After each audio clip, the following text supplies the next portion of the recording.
एक फकीर घर के पास आवाज लगा रहा था, कोई बाबे नू रोटी खवा दो। बाबा चावल भी खा लेंदा है, बाबा आइसक्रीम भी खा लेंदा है, बाबा बर्गर भी खा लेंदा है। घर से आवाज आई, बाबा जुतियां भी खा लेंदा है। बाबा, नहीं पुत्र, सख्त गजा मना है। उस्ताद, अस्पताल किसे कहते हैं? शागिर्द, जमीन से आसमान पर जाने के लिए रास्ते में जो टूल प्लाजा आता है उसे अस्पताल कहते हैं। अस्पताल का अमला एक शख्स के पीछे भाग रहा था। लोगों ने पूछा, क्या हुआ? डॉक्टर, 4 बार ऐसा हुआ है, ये दिमाग का ऑपरेशन करवाने के बहाने आता है और टिंड करवा कर भाग जाता है। एक तोता और उसका मालिक जहाज में सफर कर रहे थे। पास से एयर होस्ट गुजरी तो तोते ने सीटी बजाई, एयर होस्ट मुस्कुरा दी। ये देखकर तोते के मालिक ने भी सीटी बजाई तो एयर होस्ट खफा हो गई और शिकायत कर दी। हुक्म मिला कि दोनों को जहाज से नीचे फेंक दिया जाए। जब इन दोनों को नीचे फेंकने लगे तो तोते ने मालिक से पूछा, उड़ लेते हो? मालिक, नहीं। तोता, फिर आसमान छेड़िया अंब लैण वास्ते सी।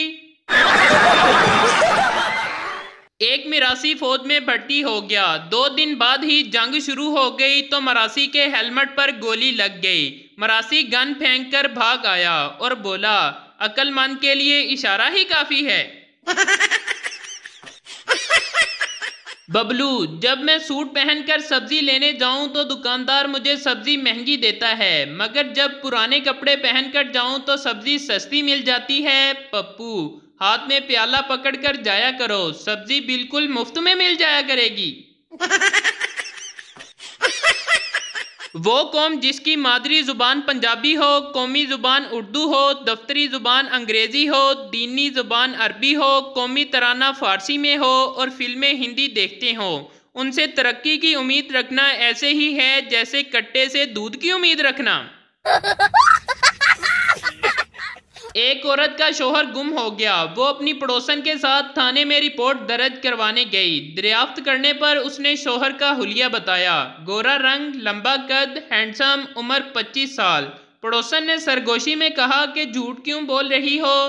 तुम्हारा शोहर तो छोटे कद का, मोटा और काला है, उसकी उम्र भी 40 साल है। औरत बोली, जो हो गया सो हो गया, कम अज कम जो अब मिले वो तो अच्छा हो। 42 तोपों की सलामी उन लोगों के लिए है जो सर्दी में बंदे के मुंह से रजाई हटा कर कहते हैं, ओ अच्छा अच्छा तू है। सरदार रात को गाड़ी की दोनों लाइट्स बंद करके जा रहा था। पुलिस, अरे पाजी, गाड़ी की बत्तियां क्यों बंद हैं? सरदार, अरे भाई साहब, हुकूमत ने ऐलान किया है कि रात 6 बजे के बाद सब फालतू लाइट्स बंद कर दिया करें। रुखसती के वक्त दुल्हन रो रही थी, दुल्हा भी रोने लग गया। किसी ने कहा, वो तो अपने माँ बाप छोड़ रही है, तुम्हें क्या मसला है? दुल्हा, इस कमीनी ने मेरे भी छड़वा देने हैं।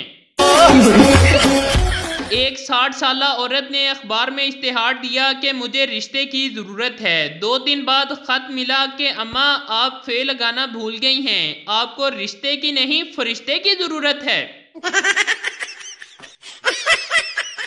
एक साहब की बीवी फौत हो गई। एक खातून इनसे मिलने आई और बोली, मैं आपकी बीवी की बहुत करीबी सहेली हूँ, क्या मुझे उनकी कोई निशानी मिल सकती है? आदमी ने आंसू भरी आंखें ऊपर उठाकर कहा, क्या मुझसे काम चल जाएगा?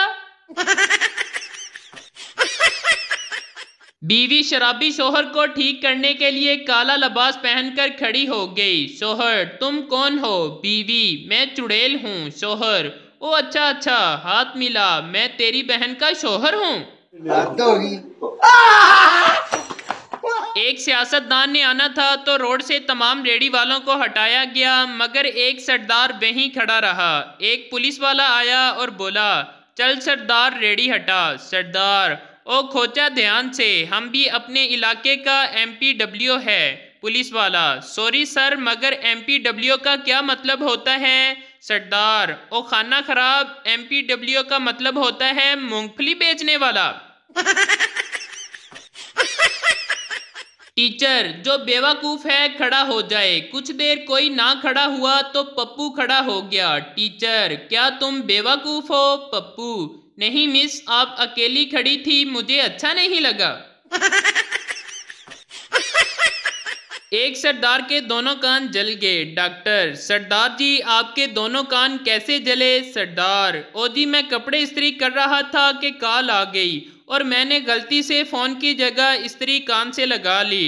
डॉक्टर, और दूसरा कान कैसे जल गया? सरदार, अरे यार दोबारा कॉल आ गई थी और मैंने दूसरे कान से इस्त्री लगा ली। ओ भाई, मारो मुझे, मारो मारो मुझे सरदार को दावतनामा मिला कि पार्टी में सिर्फ लाल टाई पहनकर आना है। सरदार पार्टी में पहुंचा तो देखकर हैरान रह गया कि लोगों ने पैंट और शर्ट भी पहनी हुई थी। एक आदमी ने चाइनीज लड़की से शादी कर ली। 1 साल बाद लड़की मर गई और वो आदमी बहुत रो रहा था। पप्पू इसके पास आया और दिलासा देते हुए बोला, बस यार चाइना का माल था, इतना ही चलना था। एक आदमी ने फेसबुक पर स्टेटस लिखा, बीवी चाहिए। 2 लड़कियों ने लाइक किया और 140 आदमियों ने कमेंट किया, मेरी बीवी ले जा। आदमी ने फिर लिखा, कमीनों मांग नहीं रहा, पूछ रहा हूँ। माँ बच्चों से, जो मेरी बात मानेगा और मेरे आगे बिल्कुल नहीं बोलेगा उसको मैं टॉफियाँ दूंगी। बच्चा, लो जी, इस तरह तो सारी टॉफियाँ अब्बू को ही मिलेंगी। अच्छे लड़के ना पान खाते हैं, ना सिगरेट पीते हैं, ना लड़कियां ताड़ते हैं, ना फ्लर्ट करते हैं और ना ही इस दुनिया में पाए जाते हैं। नहीं।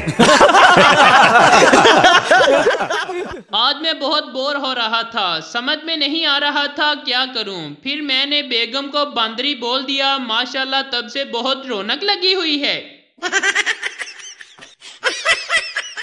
बच्चा, मम्मी आप तो कहती थी कि परी उड़ती है। माँ, हाँ बेटा उड़ती है। बच्चा, तो फिर साथ वाली आंटी क्यों नहीं उड़ती? माँ, बेटा उसे परी कौन कहता है? बच्चा, पापा उसे रोज परी कहते हैं। माँ, ले पुत्र, आज फिर परी उड्डे ही उड्डे ते नाल तेरा प्यो भी उड्डेगा।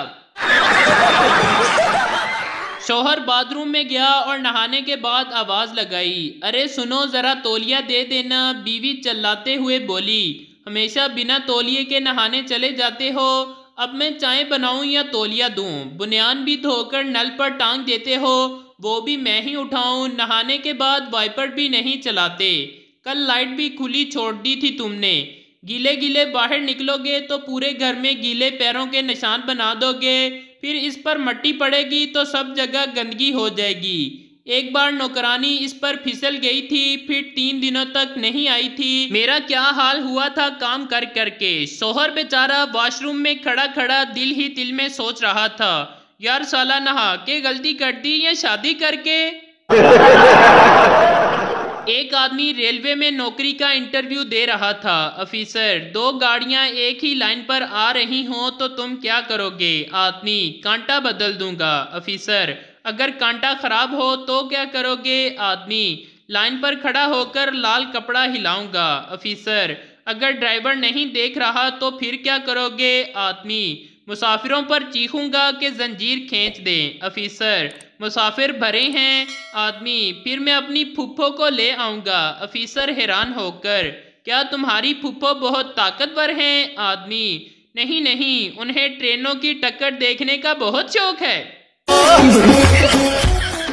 पप्पू और उसका दोस्त पेपर देने आ रहे थे। दोस्त, तुम्हें पता है आज कौन सा पेपर है? पप्पू, हाँ आज मैथ का पेपर है। दोस्त, कमीने इसका मतलब तेरी पेपर की तैयारी है और तुमने मुझे बताया नहीं। पप्पू, अरे नहीं यार, वो देख लड़की कैलकुलेटर लेकर जा रही है, इसी से तो मुझे अंदाजा हुआ। मरीज हकीम से, हकीम जी मैं 1 महीने से आपसे रोजाना 50 रुपए की दवाई ले रहा हूँ लेकिन कोई फायदा नहीं हो रहा। हकीम, कोई बात नहीं, कल मैं तुम्हें 40 की दवाई दूंगा, 10 रुपए का फायदा होगा।